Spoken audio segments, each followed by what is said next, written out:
Here's where the controversy starts. Yeah, we're going to get the facts straight here. There is as much bullshit floating around with crawfish boiling as humanly possible.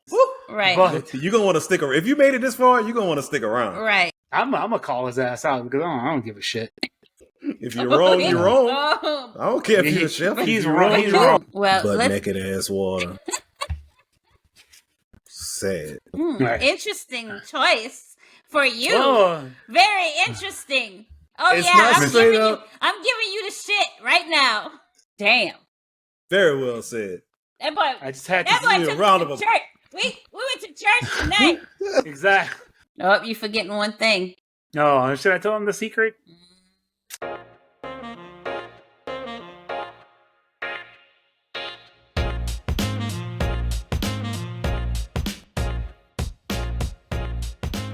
Hello and welcome to Stirring the Pod podcast, a podcast all about discussing controversial food subjects, historical aspects of food, and pretty much everything else food and cooking related. Let me start by introducing my co-hosts. First up, we have Mr. Barbecue Brand, our resident pitmaster and a past guest on Food Network's Barbecue USA. Welcome, Barbecue Brand. What it do? I am barbecue. It's your boy Barbecue Brand. Let's get it rolling. Next up, we have Mr. Brandon D., our food science nerd and Southern food expert. Welcome, Brandon D. Thank you. Welcome, everybody, to this episode. We're about to get it started. Get it cooking. I am KCP, your host and cookie queen. Tonight's topic is all about something we all crave this time of year, boiled crawfish. We will be covering everything from start to finish to make sure your crawfish boil is a success. Y'all get ready. It's going to be spicy. Not because this is as controversial as a subject in Louisiana and places that boil crawfish as anything. So just get ready because I'm gonna just say around here. All of this stuff, there are a lot of opinions floating around and very few facts. So we're gonna get the facts straight here. We're gonna get you right. We're gonna tell you how to do it the correct way, a basic way, something you can build on and make your own, not something that you just try to copy. Let's get this how it's done right. It's not very complicated, but there is as much bullshit floating around with crawfish boiling as humanly possible. Some crazy stuff going on. I'm telling you, I've been seeing some wild stuff. This is not cool. Right. Nope, it's not. Right. So before we get started, I want to go over a little bit of the history of crawfish boiling in Louisiana. In the 19th and early 20th centuries, eating crawfish carried a social stigma in Louisiana. Much like lobster in the United States and the Canadian Northeast, crawfish was considered to be food for the poor until the 1959 Breaux Bridge Crawfish Festival that helped rehabilitate local perceptions of the shellfish and its consumption. Prior to the Civil War, 1861 to 1865, the crustaceans generally were consumed in gumbo or crawfish bisque, a Creole soup featured in New Orleans restaurants and the homes of rural elite. Less affluent people ate them only during times of flood. After 1875, Catholics in southern Louisiana habitually ate crawfish during Lent, when religious restrictions prohibited the consumption of meat. During the 1950s, the culture of crawfish became increasingly widespread. In 1958, Elvis Presley sang the praises of crawfish in the Louisiana-based film King Creole.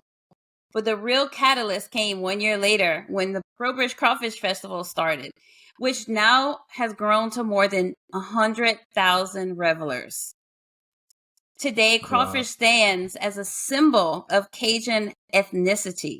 It appears on t-shirts, bumper stickers, posters, television commercials, and in other marketing campaigns. So, in case y'all didn't know, now you know. We so infectious down here. Yeah. It's true, man. We had Elvis singing it. Dang, I had no idea about Elvis. That's new. That's news to me. Yeah, I didn't know that either. I didn't realize. I mean, I realized how big the Crawfish Festival was in Breaux Bridge, right? But I didn't realize how many people actually went out to it. Shout out Burbridge too. We'll be there in a couple of weeks. Right. Yeah. Yes, we will. Yeah. So how do y'all want to start this off? Y'all want to start off like setting up for this crawfish boil? How would you set up for a crawfish boil? Let's talk about the crawfish as the protein itself, just what it is, what it tastes like. I mean, crawfish is a freshwater crustacean, so you're looking at a very different flavor profile than any type of saltwater crustacean, which is mostly we eat shrimp, crab. Most of those live in salt or brackish water. We don't eat a lot of freshwater shrimp in the United States. So crawfish has a very distinct taste. It tastes, it's a little more earthy, and I would say it tastes like fresh water. That's what I've described it as. It's got a different taste. It's a strong seafood taste, but I don't think it's overpowering. It's definitely got a unique taste to it, though. Mm-hmm. Yeah, absolutely. And I think it's one of the reasons why it takes those seasonings and spices so well, right. too. It takes you're right. It takes a lot you can't really overpower crawfish. Another thing with mixing crawfish with other seafoods is crawfish can easily overtake a dish. So this is why crawfish dishes are typically seen solitary, where you'd have something that may have shrimp and crab. You're not going to see really crawfish and shrimp together because of the kind of the crawfish will just take over. Yeah. So crawfish, it is also very unique. Crawfish, you can also, like other seafoods, you can pair this with other things that you wouldn't expect. Things like cheese, crawfish and cheese pair very well. But that's another episode. So yeah, crawfish can. This is all about the boil. Yeah, crawfish can definitely easily overtake the delicate flavors of shrimp and crab. Really easily. So you definitely don't want to mix those together. No, not at all. For sure. Yeah, you don't want to just start throwing all kind of things together without knowing how each component adds to the dish. We talk about that all the time. So, if you're going to put crawfish in something, make sure that what else you have in that dish can stand up to it. Makes sense, right? Else it's just going to be a crawfish dish with some wasted money of other things that you put in. I wasted a lot of money. And, I may get some flack for this, but, I'll just dust the bullets off my shoulders if I need to. I do not think crawfish belong in gumbo. It does not belong in gumbo, period. I don't think it overpowers everything in there. And I've had some seafood gumbos that had crawfish, it had crab, it had shrimp, and all you would taste was the crawfish. Correct. If you want crawfish in that kind of application, do a crawfish bisque. You could just do simple crawfish. As that. If you want to just thin out your crawfish stew and call it crawfish gumbo, I'm fine with that. But it's not really a good thing to mix with other seafoods. I don't think it just doesn't blend. It's too strong. Right. It's too distinct of a flavor. It's a very distinct flavor. I mean, I can smell crawfish cooking. I know what cooked crawfish smells like. I know what fresh crawfish smells like. I even know what rotten crawfish smells like because I've had to empty my trash can after way too many crawfish boils. What do Louisiana people fear? One of the most feared things is the trash can after the crawfish boil is one of the most feared things in the state. Because when you throw that away, it's bad. And we always throw ours on Saturday, and trash pickup is. No, man, it's Friday of the next week, so it's rough. It gets rough, man. Same. I was just about to speak on that. Yeah, we throw it out on Saturday. You got to wait until Friday. Oh, it's bad. It's bad, dude. Every fly from like 50-mile radius. Every fly, your backyard. It will attract every single fly in the vicinity, and just First we have a crawfish boil, and then the flies have a crawfish boil. Right. Essentially what happens. But yeah, crawfish definitely not anything to go on seafood gumbo. Keep it out of seafood gumbo. Keep it to itself. It's a distinct flavor that needs to really be by itself. And it does pair really well with things like onions, and green onions go great with crawfish. It also grows great with a nice roux and in a stew. It's delicious, but by itself, by itself it's correct, but mixed with other things it's kind of tricky. No. Keep it as a singular seafood note in your dish, period. Agreed. So, yeah. So, all right, guys, let's get this crawfish boil going. Let's start it off. Y'all, What we putting in it? y'all are definitely the experts on this panel and this discussion. Supplies. I'm the expert at eating it, so y'all just go right. Start off with my mouth watering right now. Right. Let's start off. Yeah, let's just start off with supplies. I mean, you're gonna need a lot of supplies, and you're gonna need extra. Propane, have 2 tanks. If you're doing a fairly large crawfish boil, you're gonna need 2. You probably won't run through 1, but you could if you're doing a large crawfish boil. I don't know. I could probably get away with about 200 pounds in 1 tank. Is about I think the best I can do. But you're gonna want to have an extra tank. Have extra propane. I'll add to that. So what happens is because I have a huge pot. I have a 120 quart pot. So when you start boiling crawfish and that thing is blowing and going, sometimes that tank may start to freeze up, and you may not get the flow that you want. So that way, if you have an extra tank, switch that thing out. That way you can keep rolling. So if that thing starts freezing up a little bit on you, you have a reserve to go to. Yeah, always have extra. And anything that you have, you want to have all your seasonings in line, your boil. I don't make my own crawfish boil. I'm not that complicated. I buy crawfish boil. Usually my choice is Zatarain's Pro Boil is really good. Then we have another one of my personal favorites, Swamp Fire. But boy, you got to be careful with that stuff because it will. It's going to burn more than your mouth. Let's just say that. Yeah, it's gonna burn now and later. Yeah, I know and later, But you also want to have extra things like garlic powder, salt, black pepper, cayenne. If you like it real spicy, some people like real spicy crawfish. Onion powder. You want to have extra of everything. You don't want to be short on anything. Have extra, and you'll trust me, you'll be better off for it. Yeah, absolutely. I'm right around the same, the same boat as you right there, B. So make sure you have a good amount of everything. There's no reason to really make your own crawfish boil. There's just too many good options out there. Especially there's too many. You're right. There's way too many. There's ways to boost your boil. We're going to talk about that. There's definitely things you can add to your boil to make them a little bit better, a little bit more complex. You can add. Don't just think you're limited to seasoning, but to your crawfish boil, you can add other things to it. But we'll talk about that soon.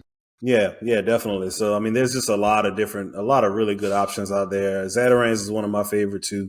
There's actually a guy, and I don't want to say the wrong place. I think he's out of Scott. And he makes a crawfish ball called Triple J's. Really good. And it's spicy, but it's the spice is, to me, it's more on the front end, and then it mellows out a little bit. You still have it linger on your tongue, but it's a really good boil. But there's a lot of really good seasonings out there, and just explore. Right? Yeah. Like those 2 that I mentioned, Zatarain's Pro Boil and Swamp Fire, are 2 of my favorites. I've also used Slap Your Mama, pretty good. And I always have Louisiana crab boil too, which is always a good option as well. Yeah, crab boil. I will use the little crab boil packets. I'll use the flavored crab boil also. Like they have the garlic and onion, and they'll have the boosters. lemon. Yeah, the boosters are really good too. Yeah, these it's the little small bottles. It's not the concentrated. So I'll throw some of those in there. So that's usually my little recipe that I'll use. So as far as like cooking vessels, what is like the average size pot? I would say over 100 quarts, 110. I have a 110. Brandon, you have a 120. I think that allows you to boil at least 1 sack of crawfish at a time. I could boil 2, but I typically don't.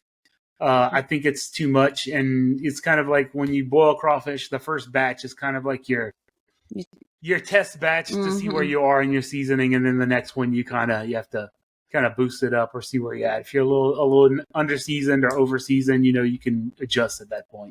Yeah. Your first batch is for your kids and for the non-crawfish eaters. Yeah, pretty much. So if you have a small pot, it's you can usually what is it, an 80 quart or something like that. Yeah. The 80, most you can really put in there is like a half sack. So that's Mm-hmm. That's usually about as much as that you want to boil for all the other people that don't want the spice. 110 to 120 is the right size. 150 is getting a little bit too big. That's just too much water to heat up. Yeah. So also you'll want like a jet burner, preferably a double jet burner, to get your water up quick, because you don't want to have to spend too much time heating up water for boiling crawfish. So you'll want a double jet burner. I can't remember the BTUs, but probably like 125,000 BTUs. Sounds about right. Yeah, I think so. So I have a question. So these are metal pots, not plastic pots? These are aluminum pots. Aluminum pots. They do actually. There's a product out there right now, and I just don't understand it. It's a plastic bucket with a heating element, and people are boiling crawfish in this. I just don't understand. I don't get not for $100. I mean, I don't get it. I don't know. That seems kind of weird. I couldn't hold back. This seems kind of weird to me. I don't know. Maybe it works. Maybe it doesn't. I don't know. I don't know. Plastic kind of makes me leery. At $5 a pound, I'm not willing to sacrifice some crawfish to test it out. I'll tell you that much. No, most of the pots we use are aluminum. They do make steel pots as well. Steel pots tend to be under 120 quarts typically. The steel pots are very nice, but the steel pots also are very, very expensive. They're probably double the cost of an aluminum pot. So because it's a lot of stainless steel, and it's also pretty heavy too. So what I will say, I have a couple of thoughts on this. So number one, the burner, just like Brandon D mentioned, the burner is important because you have to have a jet burner. If you don't have a jet burner and you just have like one of those little burners with just a regular fire under it, you're never going to heat up that amount of water. It's never going to come to a boil. It'll happen, but it's going to be a while. Oh man, you're going to be miserable. So make sure you have a jet burner. If you can get a modified jet burner to where you have multiple burners, that's even better. Right. Because you can heat your water up a little bit faster. And here's a nice little mod for y'all. Change out that regulator that comes with that jet burner. That regulator is good. But if you can get an aftermarket regulator that'll let a little bit more flow through, then you're really cooking. You won't be able to hold a conversation around the pot because it'll be too loud. But that's how you can get some stuff done. If you throw in a crawfish boil for a lot of people and you need to reheat and things like that, that can really come in handy. Another thing, and this is shout out to my brother-in-law, Mr. Tim, make sure your water is in your pot. And Brandon, I'm sorry I took your thunder. This is safety moment of the day right here. Oh, no, you go for it, man. Make sure the water is in the pot first before you turn that burner on, because you're going to burn a hole straight through the middle of that pot if there's no water to dissipate that heat. No, that's right. Fill up your pot, then turn your burner on. Oh, man. Absolutely. This is a story I need to know about. Also, another thing is your hose. You might make sure that you flush that hose out for a while, because if you don't flush that hose out and it has water that's been sitting in it in the heat or whatever, sitting in it for a while, and you put that in your crawfish boil, it will taste like rubber. That is a fair warning. So flush it out. My suggestion is to get a food grade hose if you can. They do sell those. It's a drinking water hose. They use them for RVs. You might want to invest in one if you do a lot of crawfish boil. I never thought about that. That's a good point, because a lot of times whenever I'm starting a crawfish boil, I usually rinse out my pot first. I'll flush my hose out. Amount, and then I fill it up. So I guess it solves itself. But yeah, that's a good point. Flush out your hose for at least 10 minutes just to get everything out. Make sure you get it out. Any type of weird plasticky taste. So. Especially if your hose is old, don't get an old hose. Get a new one. You're gonna save yourself a lot of heartache. Because if crawfish are expensive. If you ruin a sack of crawfish, you've cost yourself a fair chunk of change. Right. Especially right now, I don't think anybody's boiling crawfish right now with these prices. But no. And not only that, if you ruin the crawfish, you will have that stigma on you for a long time. Never live it down. Don't do it. Yeah, don't. Don't do it. And then you're gonna get put on the internet Yeah. somebody's gonna film you. You know, we in 2024. Somebody's filming this garbage ass crawfish ball that you just did. So make sure you got your ducks in a row. Listen to us. Listen to the podcast before you go out there and try to do something you hadn't done. Exactly. If your crawfish ball is called some trash, you know you done messed up. Well, that crawfish ball was some trash. Speaking of trash, what about cleaning this crawfish? Because we all been there. There's been some trash in the crawfish. I know. I've been to a crawfish ball where I was picking out snails and blades of grass. It's like snail shells. We're gonna cover this. I'm gonna let you take this on home because you got this one. But what I will say really quick is it depends on where you're getting your crawfish from. Because sometimes you'll get some of those field run sacks of crawfish, and they'll be really nasty and muddy, and they haven't cleaned them or anything. You got to do that job yourself. So tell them how they can do that. Yep. Look, number one, the most important step of your crawfish boil, more than anything, to prep your crawfish is washing them, not purging. Don't care about purging. We've all grown up, so we can pick the little shit tube out ourselves. It doesn't matter, right? You must wash the crawfish. If you boil dirty crawfish, what will happen is that mud will dissipate into the water. All that mud and grit will dissipate into the water, get inside the shells of your crawfish, just like the seasoning, and make your crawfish taste like grit. That is the biggest sin of crawfish boiling. They must be washed, and you must wash them till the water is crystal clear. It takes time, it takes effort, but it is necessary. If you don't wash your crawfish, so necessary. You're nasty. Yeah. Oh, my stomach bubbling. Look. Now, some places do sell pre-washed crawfish, but not like that. Right. Oh no. Some places do sell pre-washed crawfish. This is true. Some places will pre-wash your crawfish. It's usually pretty expensive. I would still wash it. Do. I'd still rinse it. I do every time. What you need to do is you need to get yourself a tub. You need to dump that sack of crawfish in. You need to put some water in there. You need to get to washing. No salt. You don't need any salt. Salt's not going to do anything for you but kill your crawfish. Nope. You don't need to put any salt in there. So no salt. You just need to agitate the water, get the mud off the crawfish, use the sack that it came in to strain the water out, repeat and repeat until the water is crystal clear. Right. I will not say this any more times. The water must be crystal clear. Now, there are crawfish washers that you can buy. I forget the name of it, but we can post a link in the description that work very, very well. Or you can be like me. I made my own to just get myself out of a lot of work.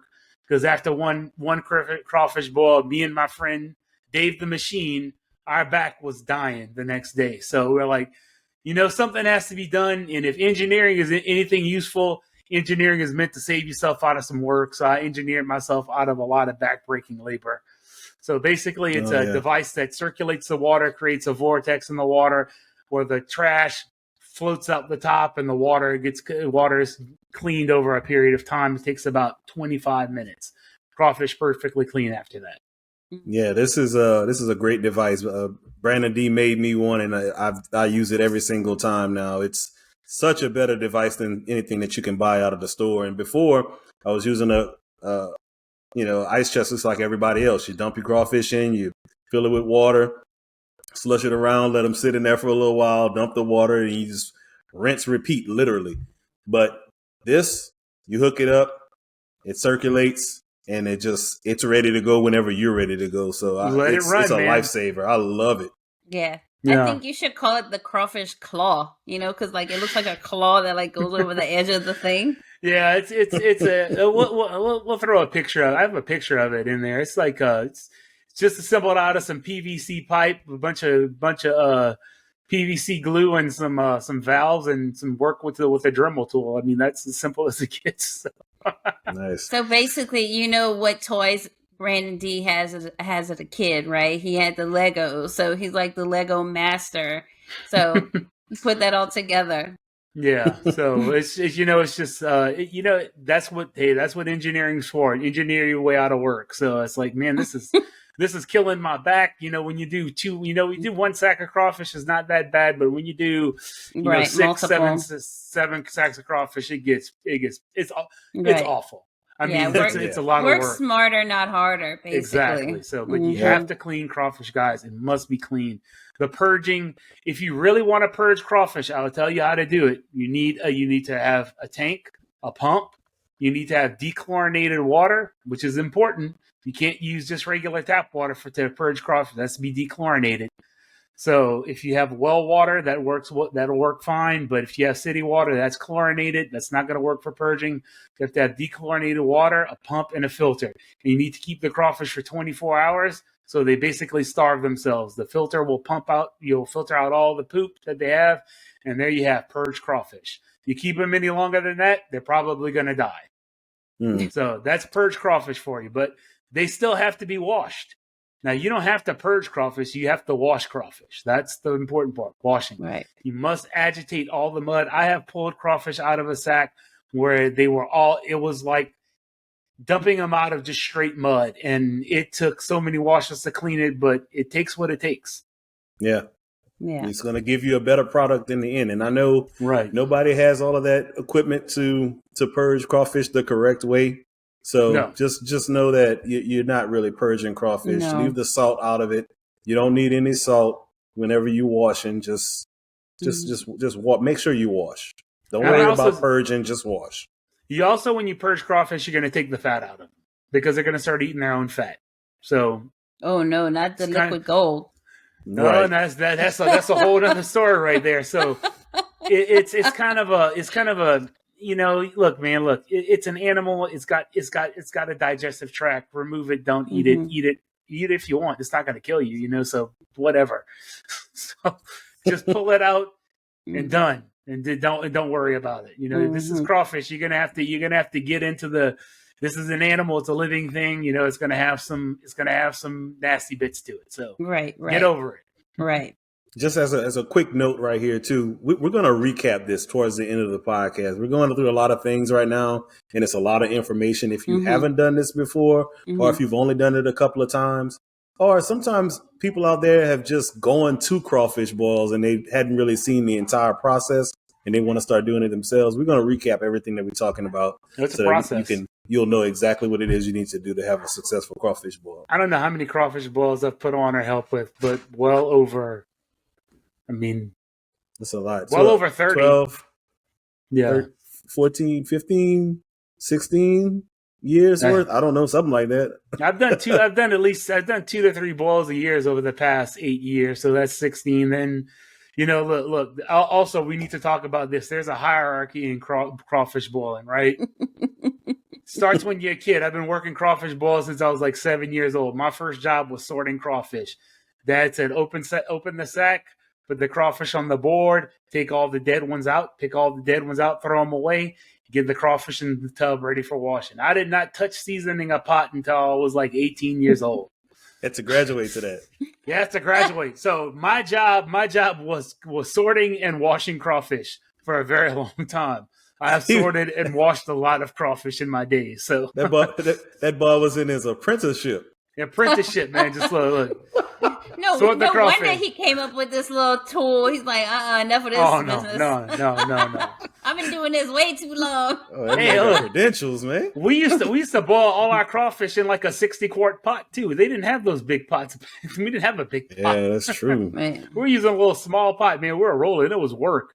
But me and my dad, my brother, and my cousins, look, we worked at a crawfish boil. Like they know the deal. When my cousins come to our crawfish boil, it's like, man, what can I do? How can I help? I said, see, you know the plan, man. And guess what? When you boil crawfish, when you're the boiler, you eat last, but you also eat best. Right. That's the truth. That is a fact. I want out the last pot every time. Right. Yes, so you eat last. So it's a process. You just have to learn the setup. There's a lot of things you need. You're gonna need to make sure that you have all the equipment that you need.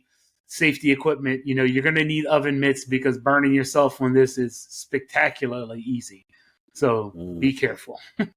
Right. Yeah. All right. So I guess let's get this. Okay. So we talked about the seasoning that goes in the water. I know we add like fruit. Do you add fruit to yours, barbecue brand? Yes. So I will add oranges. Mm-hmm. I like that citrus, Mm-hmm. So I'll add oranges in there. I've added pineapple before. Pineapple in a crawfish ball is actually pretty delicious. Right. Besides that, not really any other fruit. Lemon.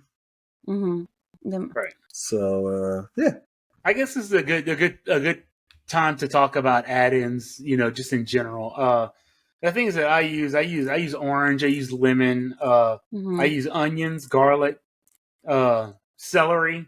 Also, I've got this new technique where I actually take a bottle of hot sauce, onions, green onions, oranges, lemons, celery, and Worcestershire sauce, and blend it all together to make kind of like this boil booster that I've been doing for the past few years. So I add, that's what I add to my water. I also add butter. Butter helps bloom the spices of the crawfish boil. I mean, the spices that you have in the crawfish boil are fat soluble, and that butter helps kind of bring out some extra flavor. It also helps with the citrus to kind of tone the citrus down to keep it from being too tangy. So you don't want it to be too tangy. So the butter kind of helps mellow that out. It kind of flattens flavors. I call butter and fat kind of act like a rounding agent. They round the flavor profile to where they're a little bit more softer on the tongue and not so sharp.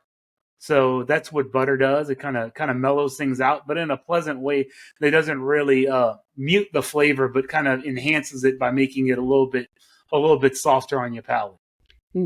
Nice. Yeah, that's a good point. And I never really thought about butter and fat that way until a few years ago when we had that conversation, B. So yeah, I always put butter in my crawfish boil. Oh yeah, it's awesome. You don't have it's not a have to. I mean, if you don't want to do it, you don't want to add butter. You don't have to add butter. Your crawfish will still be good. Yeah. But I think it adds a little extra touch of making just a little better. Yeah, and the thing is I'm sorry, I'm gonna say this just while I'm thinking about it. A lot of people around here will add butter to their crawfish boil because they think, oh, the butter is going to help the crawfish peel easier. That's not what the butter is there for. No, that's not what it's for. Overcooking your crawfish will help the crawfish peel easier. There's the key. That truth. Yeah. Yeah, no, so that's what the butter is for. Yeah, that like the difference between a crawfish boil without butter and one with butter, there's a huge difference as far as flavor wise. It helps bloom those spices. To me, it helps enhance that fat flavor, which we all love that. I mean, that's the essence of the crawfish in itself. So yeah, I didn't believe in the butter thing to begin with, and then I tasted it, and I'm like, okay, and why haven't we been doing this all along? It softens up the flavor. Like if it makes the spice, especially the spices, like with crawfish, you got to be real careful with spices because you're talking about a ton of back heat. Yeah, I mean a ton. So like when you're tasting crawfish for spice, one is not going to really tell you how spicy it is. You have to be real careful with your spice when you're adding the spice. Be very careful that you're not over spicing it because one crawfish is not going to tell you. Now tell me after you eat about 10 of those things, then you'll know. So if you can taste that spice really up front and it's really hitting you hard, that first crawfish, you've overdone it. You don't want it too spicy because people have to eat a lot of this and they eat slow, and that heat builds up and builds up and builds up. Yes, it is. So yes, it you does. have to give it time. It takes time for you to really taste the spice to crawfish. I always say at the end of a crawfish, when you're eating your crawfish, you should have a pleasant, warm kind of spicy feeling, not burning, not dying. Oh gosh, I mean, like you're gonna make it miserable if you overspice it. Yeah, and everything in your crawfish boil is gonna take spice differently too.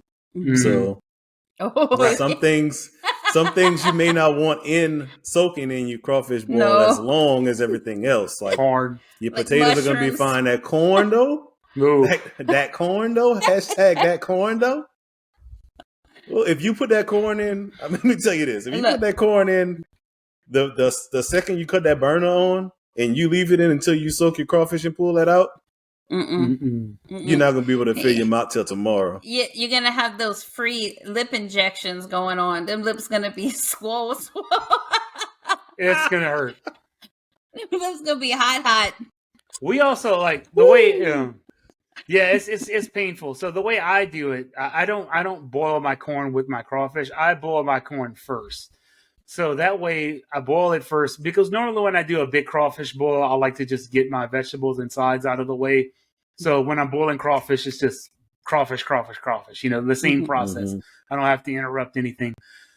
I use it as a kind of like a taste tester to see where I'm at with my seasoning. So when I boil some corn, I see, you know, I do my first boil, I can see, hey, is this corn going to pick up, because corn picks up a lot of heat. So that way when I can give it a good taste test the first time around and say, hey, look, you know, that's good enough. Then that way the corn's not too spicy. Right. I pretty much have my ratio down with my pot for exactly how much spice I need and seasonings I need. So my process is pretty much the same every single time. Like my pot is big enough where I can do a sack of crawfish and all of my vegetables and fruits and whatever else I'm putting in there all at the same time. But what happens is that some of those things go in early when I put the seasoning in, and then I go through my process, and then things get added a little bit later on. So like, for instance, whenever my crawfish are done, my corn usually goes in. And I love Brussels sprouts in crawfish boil. So my Brussels sprouts and my corn go in at the end whenever I shut my pot off for my crawfish to soak. So that I just find that works for me. Yeah, and this is the thing. Everybody's process is different. You don't have to do it the same way Brandon does his way. And the thing about it is I have my way, I stick to it, and it works. And I'm not changing, because honestly, I don't boil crawfish enough to be very experimental with crawfish. Like me doing that flavor boost boil thing with the hot sauce and the onions and all that stuff, that was very risky for me to do. I figured it would work, but you know, there was no guarantee it was going to work. D, can you elaborate on that a little bit? Because I like what I'm thinking in my mind of all of those flavors going into that pot. So what are you doing at that point? Like what's happening there? So one of my friends had brought up, I think it was Michelle, Dave the Machine's wife, had brought up that she really likes the flavor of green onion and crawfish. And I was like, you know, that's true. Green onion does go really well go with crawfish. So I said, how do I boost this up? So I said, well, you know what? I think if I actually take the green onions, grind them up with something, grind it into like it was real smooth, use my Ninja and just get that stuff into a smoothie, you know, hey, that should work. So I said, what else could I put in there? I said, I could put onions in there. I said, what else could I put in there? I said, you know, hot sauce is a good thing. Acid helps with proteins when you're cooking proteins, and it also brings some flavor. And, you know, so I added a bottle of hot sauce, and I said, there's a lot of water, guys. I mean, so it's a lot of hot sauce. I use a pretty big bottle of hot sauce. I mean, huge bottle. And also, so what do I balance it? What do I balance that with? I said, well, you know, the hot sauce is going to be, you know, vinegary and stuff. So, you know, what else could I do there? So I added some celery to give it some, you know, some vegetable flavor.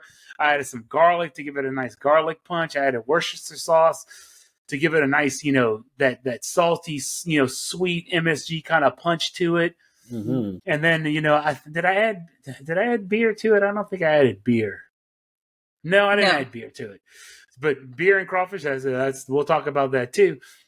So I just added that, and I just ground it up and made like this crawfish smoothie. I guess you could boil put smoothie. It in the blender, the Ninja blender, and just turn that thing on. Added it to it, and it just gives it a nice pop of flavor. You know, just kind of amplifies things, because the thing with crawfish is we're stacking a lot of salt on a lot of salt. And adding different flavors like the citrus and the acid. The citrus and the acid kind of help tone down the saltiness of the crawfish too.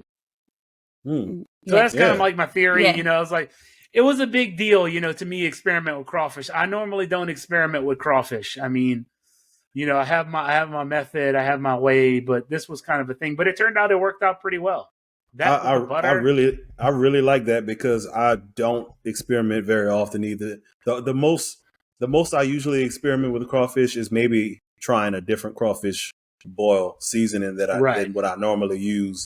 Mm-hmm. And it's usually something that's tried and true. Somebody else has used it and I've had it before or something like that. But I don't like to, like you say, those sacks of crawfish are expensive. And if you got a tried and true method, you don't want to mess with it too much. Yeah. Right. But I really I understand flavors enough now to know that what you did is something that would be really cool to experiment with and add into the crawfish boil. So I'm a little excited about trying that out. Maybe you at home, if you're listening to this, should give this a shot too. It's really, I think I use a bigger bottle of hot sauce, like 3 bunches of green onions, use the whites and greens, everything except the little stems. You cut those off.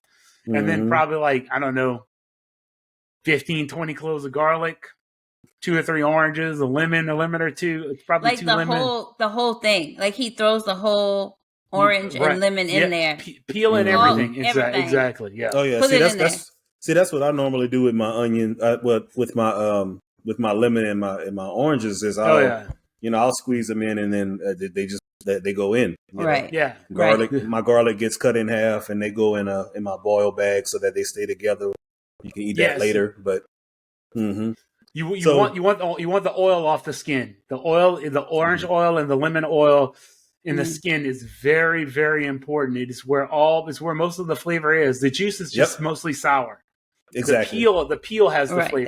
That's what the flavor is. Right. Absolutely. So important question here, B. What brand of hot sauce are you throwing into this? Oh, it's Louisiana brand. Crawfish Mirepoix. Yeah, Louisiana brand. I would use, my standard is Louisiana Gold, but man, Louisiana Gold is very pricey. So it is. It would probably cost us probably $20 of Louisiana Gold versus like $5 of Louisiana hot sauce. I don't think Tabasco is going to really come. There is something I use the Louisiana Gold in that goes with the crawfish boil. We'll talk about this closer to the end. But that makes a difference. Right. But you're going to want to stick around. If you made it this far, you're going to want to stick around. Right. So it's just standard basic hot sauce and it's really the Worcestershire sauce really helps kind of complement that. That's where you get the MSG punch, all that flavor, that sourness, that that fermented flavor that Worcestershire sauce has that gives it such intense savoriness, which is so important in this dish, So this is one that you just want to use. I probably should make a video. I'll make a video doing this one. Yeah, that's a good idea. Get around to boiling crawfish, But man, God, I ain't rich, so man, it'll be a few months. $5.50 a pound, bro. I mean, I'm like, man, that's $150 a sack. I usually do 2 sacks, $300 for a crawfish bowl. Because look, when we make crawfish, I ain't eating 5 pounds. I'm gonna take down about 12. I eat crawfish. With all of that work, you gotta have the reward for it. You gotta have that back end. Exactly. I need my back end. But hold on. I just realized something, and this is important. We have gotten together for a lot of different things. Oh, me and you we've done this whole competition thing, and we've rodeo. We have thrown together some very elaborate dishes together. Man, we've all been through it. But one thing that we have not done is boil crawfish together. Right? Exactly. We have got to make this happen. Right. Oh, yeah, I agree. Absolutely, man. Man, I want some crawfish right now. I know, man. I've been avoiding talking about it because I was like, man, same. I've been avoiding talking about it because I was like, man, I don't want to think about it because then I can't have it. Me either. I haven't spoken of crawfish at all this season yet. And but normally, I'll be honest. Normally, I don't really start boiling crawfish until after Easter, right? Because that are on Easter Easter weekend, because that's when the prices usually go down. I'm a late season crawfish person. I was not convinced of this until I boiled crawfish in May.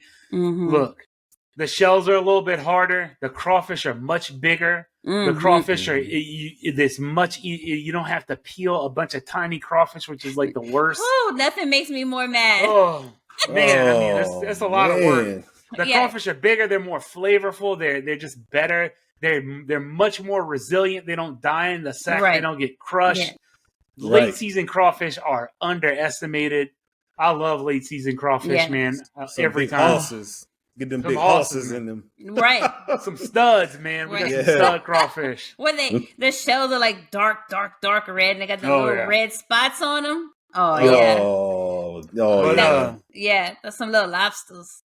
But one thing I wanted to talk about seasoning the water is like, this is important, guys. Like, crawfish water has to be super salty. Oh, yeah. Very, very salty. Like, seawater salty. That's how salty it has to be, because the crawfish, you have to saturate the water so much with salt that the crawfish is only going to pick up a very small amount of this. So so you got to use a lot. You got to use salt, and the way you do it is you can't keep adding seasoning. You just have to add plain salt, just plain iodized salt. Yep. Just add that in there. When I start off, I add like a pound of salt just to start off in. And I start adding my seasoning, and I just start tasting. You have to taste the water, believe it or not. You need to know what this tastes like. So, excuse me, sorry. You need to know what it tastes like. You have to taste the water. There's unavoidable. And you should be able to, it should taste very salty. And you should taste the heat. You should taste the garlic. You should taste all these things. So I want you to taste the crawfish boiling water before you start boiling crawfish. Also, you need to let this water, this seasoning, add it at the beginning, because it needs to cook. You need to cook this seasoning into the water for at least 30 minutes. 30 minutes of heating to get that seasoning dispersed in the water where everything melts together and marries. You do not want to just dump seasoning in and dump your crawfish in. It's not going to work as good. It'll still be fine. But we're talking about doing this thing. So look, get your water poured in, dump all your seasoning in, start heating it up, start tasting it. Hey, if you make the crawfish smoothie, add that in too. I would love to do a salinity test of crawfish crawfish boiled salty, water. Man, look, get like the Dead Sea. Oh, it's up there. It's salty. It's very, very salty. I bet you could float in that water. Oh. Yeah, it's very, very salty. So it just takes a lot of salt to do this. It is, if you got problems with salt, high blood pressure, probably not the dish for you. Yeah, maybe take an extra. Maybe Don't talk worry, to your doctor. We'll fill in for you. Get the first batch. It's not that salty, so it keeps getting salty, and so you have to keep re-seasoning in your water as it goes along. So, but it takes a lot of seasoning to do this. It does. Right. It's 100% true. So we're talking about what we're adding to the water and everything. I know sometimes we add beer to the crawfish water. Is this the time where you would do it? Is it in the beginning? Oh, absolutely, at the beginning, yeah. Okay. You could do it. You could do it at the beginning, middle, or I'd say you have to at least do it. You can't add it towards the end. If you do it during your soak, that's cool too. That'll probably work. Just think of like the earlier you add it, the more flavors you're probably going to develop. So I don't normally add beer in crawfish. I don't think I've actually ever done it. It's a good idea, but I've never done it. I've never done it. But beer with seafood, I've done beer with shrimp, and it's actually pretty good too. So I know it's good with it after. Oh yeah, yeah. That's actually how I make my shout out Janie for this one. How I make my snow crab clusters is I will steam them in beer. Yeah, Ooh. Great idea. So seafood and beer, good combination. Yeah, beer and seasoning and yeah. So yeah, Brandon D, you need to hook that up. By the way, just saying. I'll do that. So yeah, beer's a good idea. I haven't done it. I need to try it, but like once again, like me and crawfish and experimenting, it's like I got my system down. It's like something I don't like to mess with too much, but yeah, I think I will try that eventually. All right, so we got this water seasoned. The water is boiling. So you said you have to let the seasoning sit in the water and cook for 30 minutes, right? Yeah. I mean, it's not necessarily 30 minutes of boiling. 30 minutes of heating, and you probably want to boil it for like about 10 minutes. Let it boil for 10 minutes. that water will be, because that water is hot. I mean, that water is way before it gets to boiling, it's already heating up and dispersing. Mm-hmm. So get it boiling, boil it for 10 minutes, Mm-hmm. and then you are ready to add your crawfish. I mean, I'll talk about vegetables. I add my vegetables first. I cook them until the potatoes are tender, and then I'll put the potatoes first, and then dump the corn in probably 15 minutes after that, Mm-hmm. and just cook that until the potatoes are tender. Take it out. That's my method. Anything else we have in there, sausage, whatever else we're putting, mushrooms. Mushrooms don't need to cook too long either. You only need to cook those for about 10 minutes. So you cook your side items first before you cook the crawfish. Me personally, that's my method of cooking my side items first. That's just how I do it. Is that how you do it, barbecue brand? I do, but so the only difference is with me is, so my process is I will put my seasonings in the water first, get that started. Mm-hmm. Then I'll go in with all of my vegetables, everything. Well, not everything, but most things. Side note, sausage in a crawfish boil. Fresh. Excellent. Sausage. Oh, yes. Fresh. Is incredible. Yes. Because, and I realized sometimes you'll put like smoked sausage in there, but fresh sausage has room to absorb when you cut into that fresh sausage after your crawfish boil, you'll see all of them juices and everything in there. That's just so good, dog. Man, fresh sausage so good. Is a ticket. Yeah, look, you got to go with that. We can have a bake sale. We need some extra fun this crawfish, because we need a crawfish ball soon. Oh, exactly. Talking about not talking about this, man. I know. It's y'all just lucky tough, we man. love y'all, because man, I don't want to be talking about this without eating. Hurting. No, we hurting right now. We should be eating crawfish right now while we're talking about it. Is what it we is should tough. be doing. It's tough. So yeah, the fresh sausage, I agree with you. It's top notch. Yeah, yes, it's definitely doesn't need to cook very long. Only about 10 minutes. Mm-hmm. Yeah. Oh, it's so good. I go in with most of my stuff, and then I will get my water up to a boil. Mm. Once my water starts boiling, and I know exactly when my water's boiling because I start to see that white smoke coming out the top of my lid. Once my water starts boiling, I count down 15 minutes.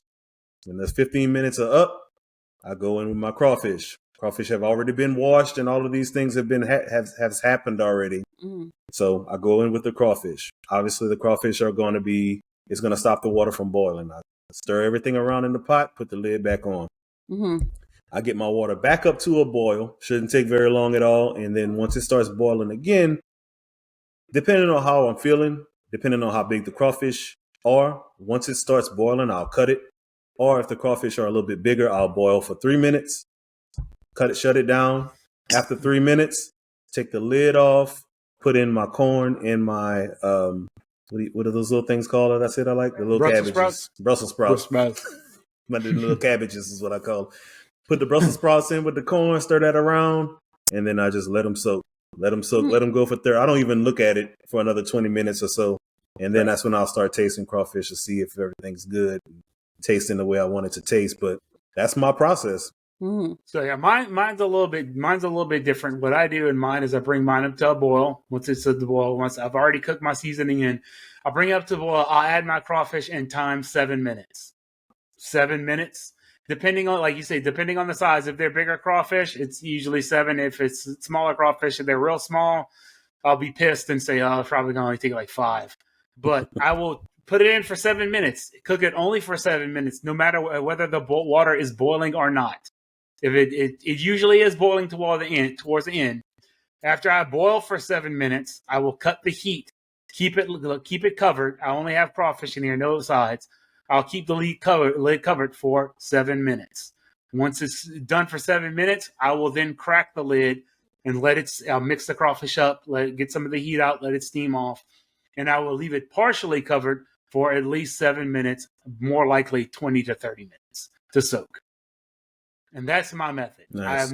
I have not overcooked crawfish until that one time when somebody messed with my pot. They didn't know what they were doing, and they covered my crawfish after my first vent, and they overcooked my crawfish. Luckily it was the first batch, but I was not happy. Don't touch my pot. Yeah. We've been, me and my friend, me and my friends, we've developed this. So my dad showed me how to do it. We've developed this over a long time. It is 7 minutes cooking, 7 minutes cut, 7 minutes covered, and at least 7 minutes cracked. More like 20 minutes. If you're rushing, you could just do 7 minutes. But look, 20 minutes, usually soak time good enough. And I keep mixing it around. I keep stirring it around, getting the crawfish going. After that, into the ice chest.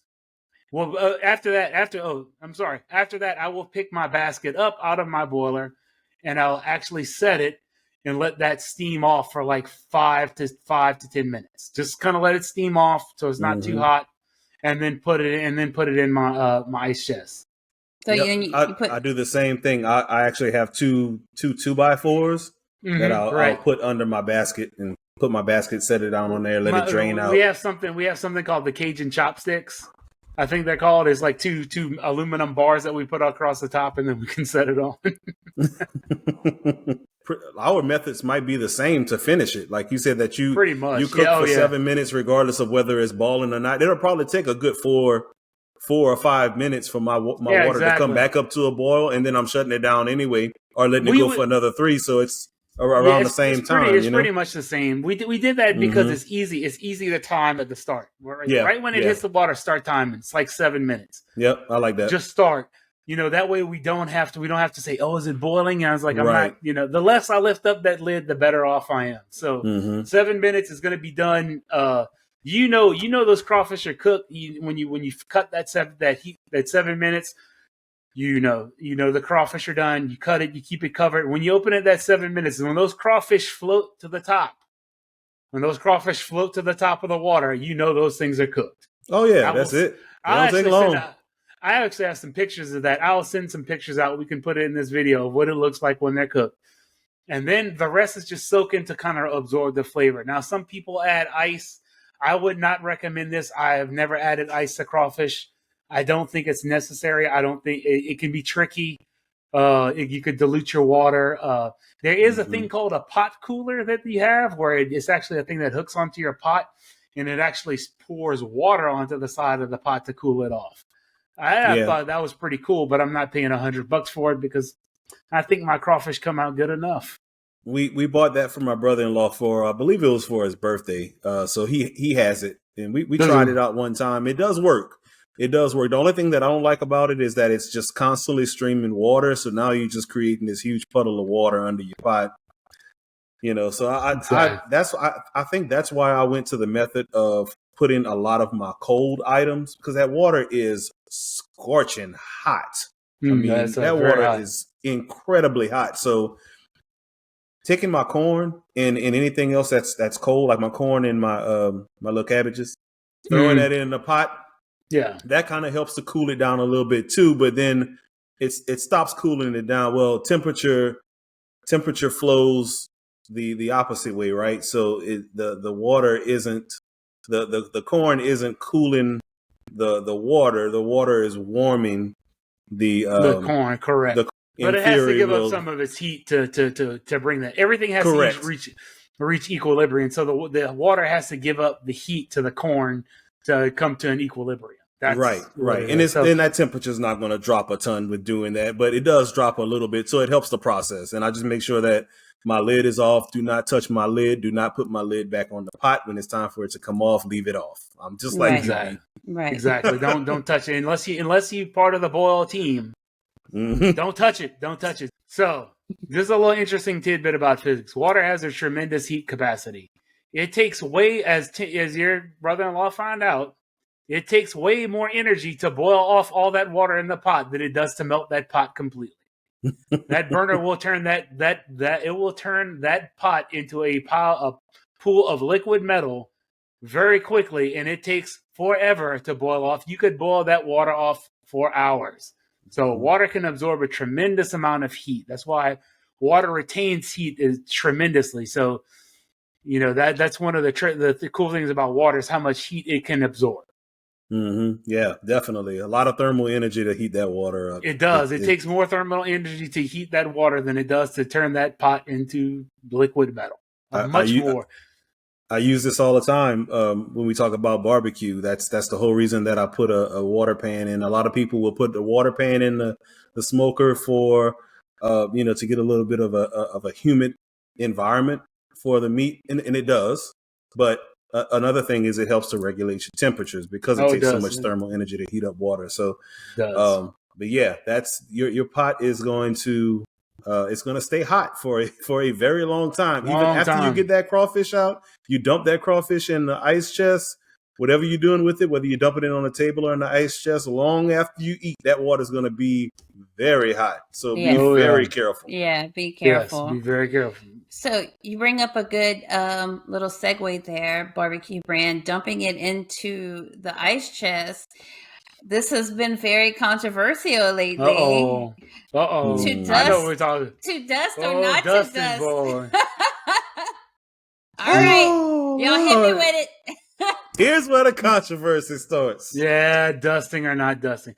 Look, whether you dust or not, you have to season the crawfish while it's cooking and not just after. There is no amount of dusting that can fix under-seasoned crawfish. No. Let me repeat that.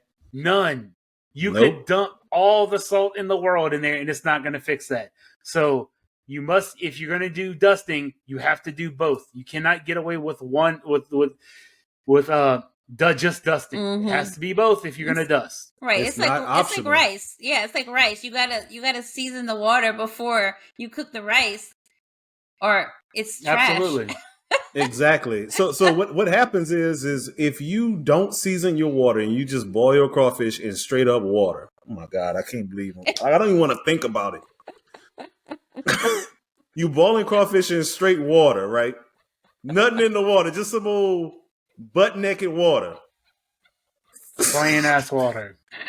And you take the crawfish out and you pour that in the ice chest and you dump a whole lot of seasoning on it.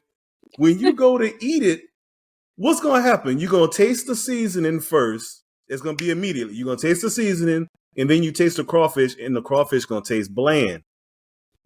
It never marries. There's two things that's not going together. It's like you eating salt and seasoning. You might as well just go. Don't even worry about it. Just steam the crawfish and just get you a little cup of seasoning and dip your finger in it, and then eat a crawfish, because that's the same exact thing. Do not not season your water. Season the water. Don't be putting your crawfish in butt naked ass water, please. What was that? What was that thing? Water. There was that, yeah. Clear, like just. Oh, that's gonna be the hashtag right there. Plain ass water. I ain't never heard that before. That just came to me. That's what it is. That's what they doing, man. What was that thing, man? It was that special on Netflix with that chef. Did y'all ever watch that? Where he talks about Louisiana boiling crawfish. No. And like it's like the Viet Cajun crawfish versus like Cajun crawfish, and he just totally shits on boiling crawfish. Like I was like, we invented this. Like why are you Oh, I can't remember the name of that chef. I'm gonna call his ass out because I don't give a shit. If you're wrong, you're wrong. I don't care if you're a chef. He's wrong. He's wrong. We've called many other chefs out on this episode, on this podcast. Mm-hmm. Oh man, Ugly Delicious. That's what it was. I've heard of that. You watch that first episode, it's gonna piss you off. I didn't watch one damn episode after that. You know, because the thing about it is David Chang, that's the guy. He just goes and just rails on boiled crawfish. Like, dude, he's eating restaurant boiled crawfish. Look, restaurants have to deal with a certain set of rules. There's salinity rules that they can dump water in. They're dealing with a very challenging situation, how they have to boil crawfish. And a lot of places do a really good job. But I'm sorry, a real crawfish boil is done at home. So, I mean, it's not done in a restaurant. This is a home 100%. This is also what it is. A crawfish boil is not merely an eating event. This is a social event party. Right. Gathering. This is a gathering of friends. This is the most important part of a crawfish boil. The social aspect of it is way more important than the food aspect.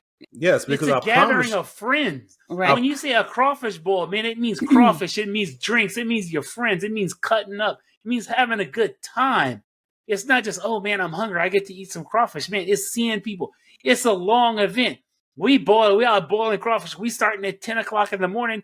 We're not finishing till 9 o'clock, 10 o'clock at night when we're washing stuff. True. This is an event. It is not just a eating thing. You know, and Viet Cajun crawfish, I've had it and I loved it and it's delicious. It is. And it's a great take on it. And I appreciate the people that made it because I actually really like it. But the thing about it is the new doesn't cancel out the original. The original is still valid and still strong. The new is just something different. It's well compliment. said. Well said. Well said. It's a compliment to the original. And David Chang, you can kiss my ass if you think boiling crawfish is Viet Cajun crawfish is superior to boiling crawfish. I don't care. Viet Cajun crawfish is delicious. It's crawfish. It's food. You can do anything you want to it. Anything. If it tastes good, it is good. You have to honor the roots. You have to honor the roots of it. You have to honor the tradition of it. Look, and the way we do it, we boil it. I'm a boiled crawfish because that's how I was brought up to do it. And I've taken twists. I've changed things. I've done things. But I don't think Viet Cajun crawfish negates the old crawfish. I just think it's something different. It's different.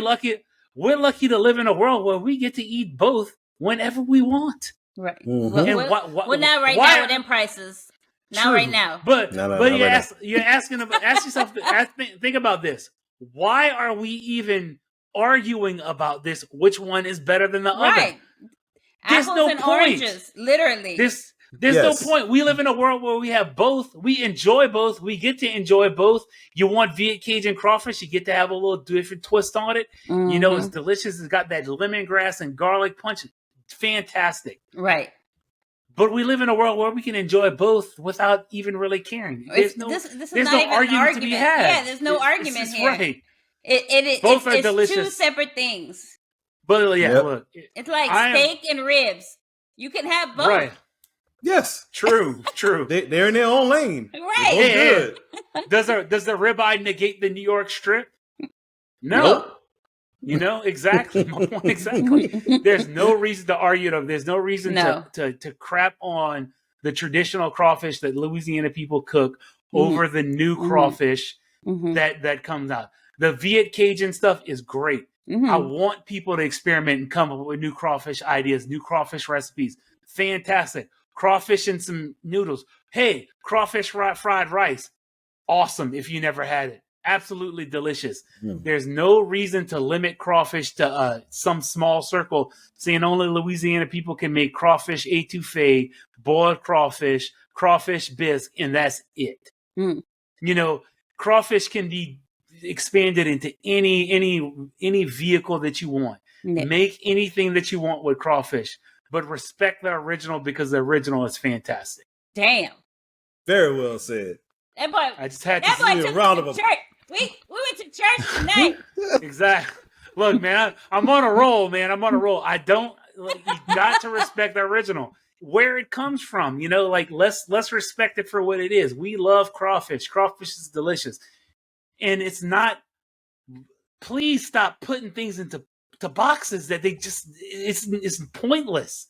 You don't need to box up your food and say it can only be this. It can be whatever you want.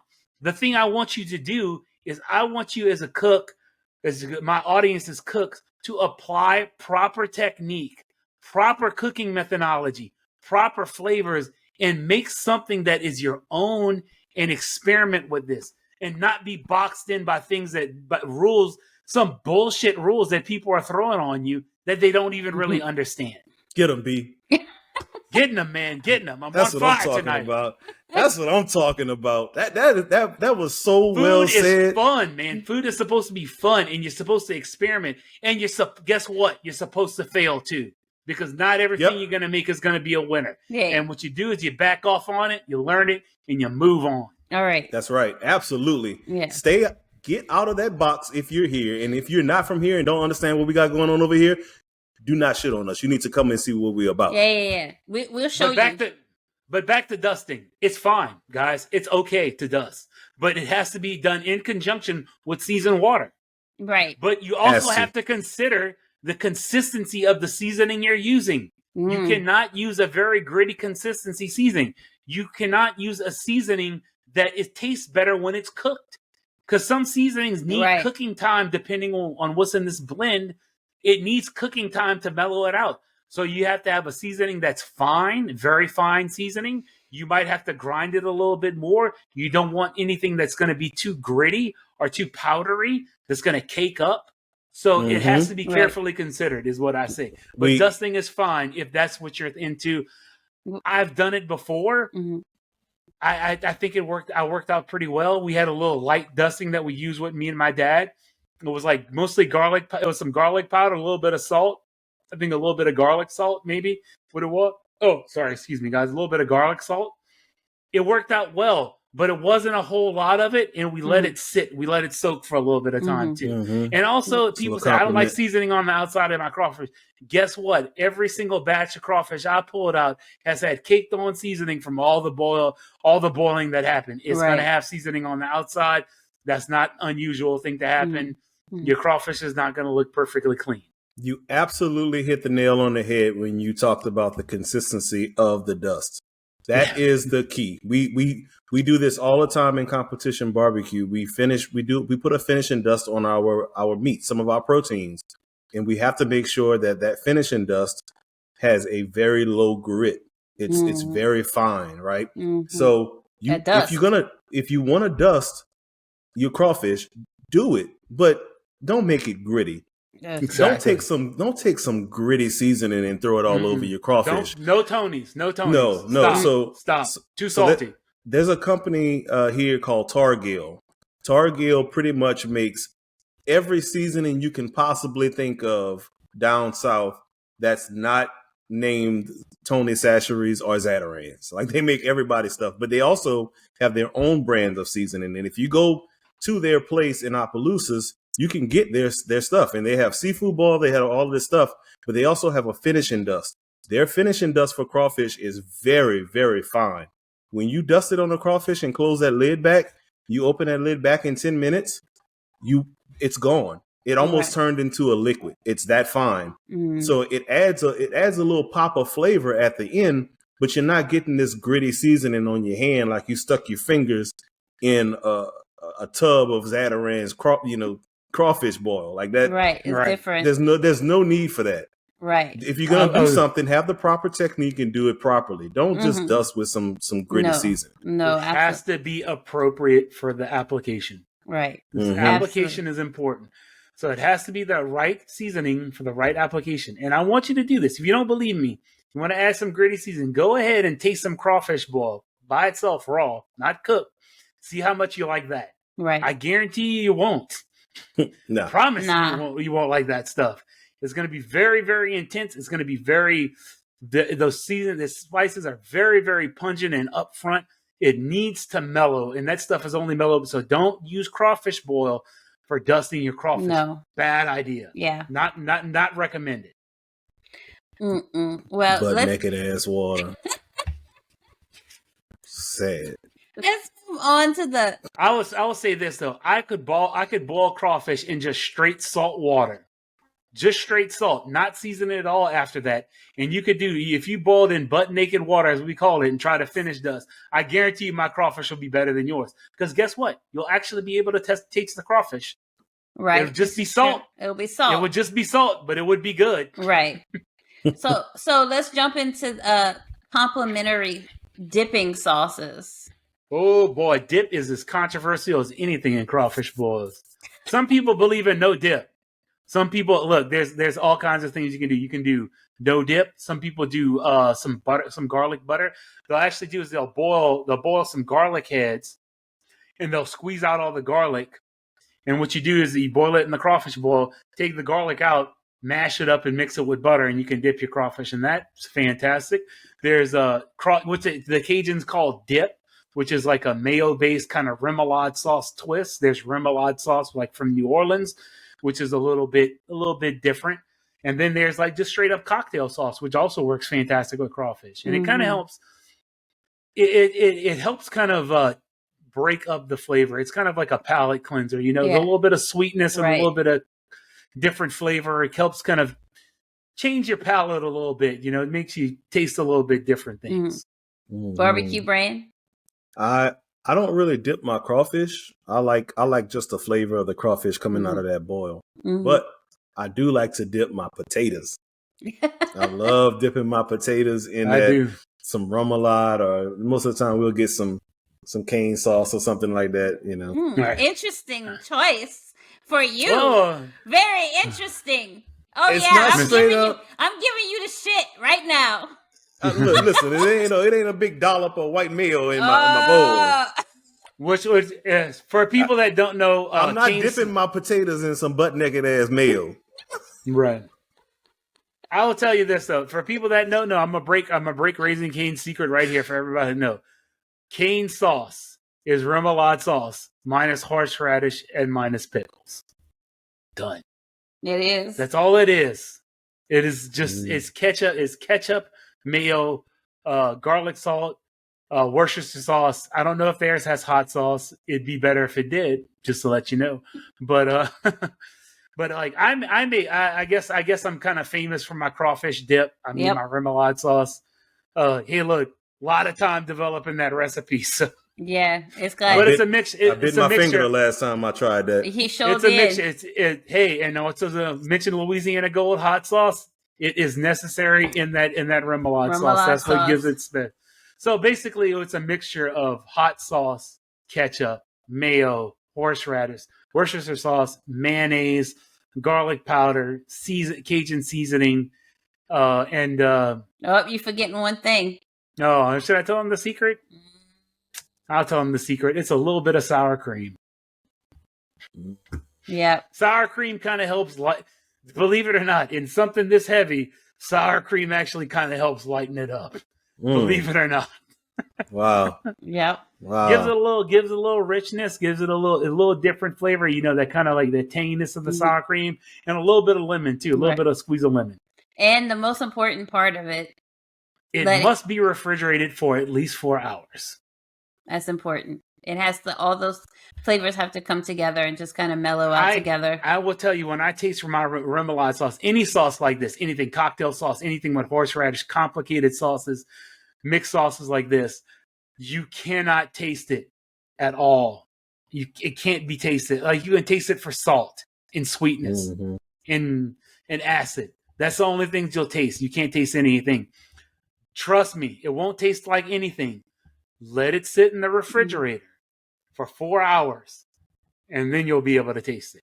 Yeah, you can't taste it. It's just it won't taste bad, but you won't have the full flavor profile until it all marries. I remember I made some at we were at Humboldt doing a cook-off. We were frying fish, and I made some quick remoulade sauce. And like, man, this is really good. I said, man, that ain't shit compared to what it would be if you let this stuff come together. But in a quick pinch, it works good enough. Mm. Man. But it has to marry. Those flavors have to marry. It's so much. It's so complicated. It needs time to mellow out and come together. So you have to refrigerate. Cocktail sauce is the same way. It has to be refrigerated for at least 4 hours. Right. Absolutely the best I've ever had. Yeah, it's good. No, thank you, man. I appreciate it. It took like that's literally like probably I'm forgetting one of the most important ingredients. Good quality Creole mustard. I use Zatarans. Yeah. Creole mustard is the ticket. And cocktail sauce too. Creole mustard. If you can't get Creole mustard, a good, nice, spicy brown mustard will serve you very well. Interesting. Mm-hmm. I didn't know you put that in it.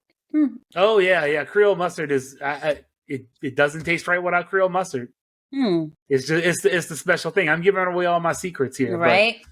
Yeah, you'll never know the ratios because I basically never measured them. So as I say all the time, if you made it this far, you're welcome. Right. Yeah. So, right. So don't forget the Creole mustard. Creole mustard is very important.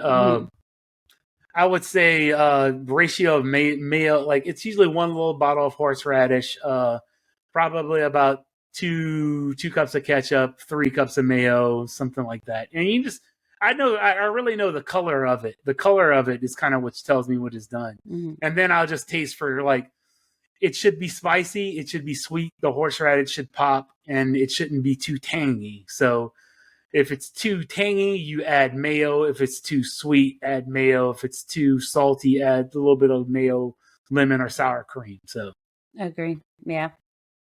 So I just kind of adjust. But I never. I've been making it for so long and so many times. I just kind of know what to do. Right. So do y'all have any other little tips for our viewers? Important tips? Oh, I'll tell you one thing: clean up that night, because if you don't clean up that crawfish, hey, look, it's one of the things where it's just the people who cook, all hands on deck, and just embrace the suck and get it over with.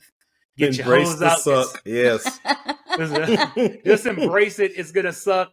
It really helps if you had a few drinks before this. Not as bad. Hey, but make sure you dump that water when you're sober and not when you're drunk, because hey, cleaning up some pots with some soapy water is not very dangerous, but dumping some hot ass water when you've had one too many drinks, margaritas or beers, whatever you drink at margaritas and daiquiris and beer go great with crawfish boils. You want to have something that's refreshing and sweet, kind of counteract all the saltiness. Second safety moment of the day. Right. Yeah, but hey, as soon as you finish boiling crawfish, shut that water off. Take the water and dump it as soon as you can. Keep it on the stand because it helps the air circulation underneath helps cools it off a lot faster. So, but yeah, embrace the suck and clean up, bag everything up. Get some really strong garbage bags. I'm gonna get some of those bin liners I've seen. So, because I cannot stand that nasty crawfish, man. Ugh. Oh yeah, I will agree with that. Get all of that done that day. Embrace the suck and just get it all cleaned up and all bagged up and everything. I know that we're gonna have to come back and talk about this another day, but there is a very, very important part to the crawfish boil that we did not talk about today. What's that?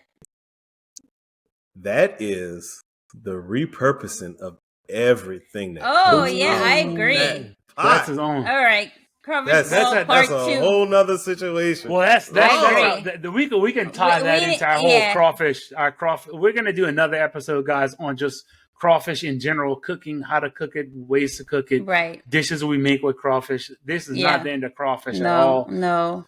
So we didn't cover the usual and unusual suspects of the side dishes of your crawfish boil, because Lord, I've seen some crazy parts. People put crazy things people put in the crawfish boil that I'm like, I don't even know, bruh. Yeah, I don't. Yeah, we will discuss that on the next one. So, but with that being said, here's my little. Okay, can I add one more? Yes. Crawfish boil. Bring your own damn chair. Don't expect everybody to have chairs for you. Bring your own damn chair. This dude here. It's true. This dude. I'm not gonna have enough chairs for everybody, so bring a chair, bring whatever you want to drink. Because my rule, I provide three things: crawfish, sides, and water. Nothing else.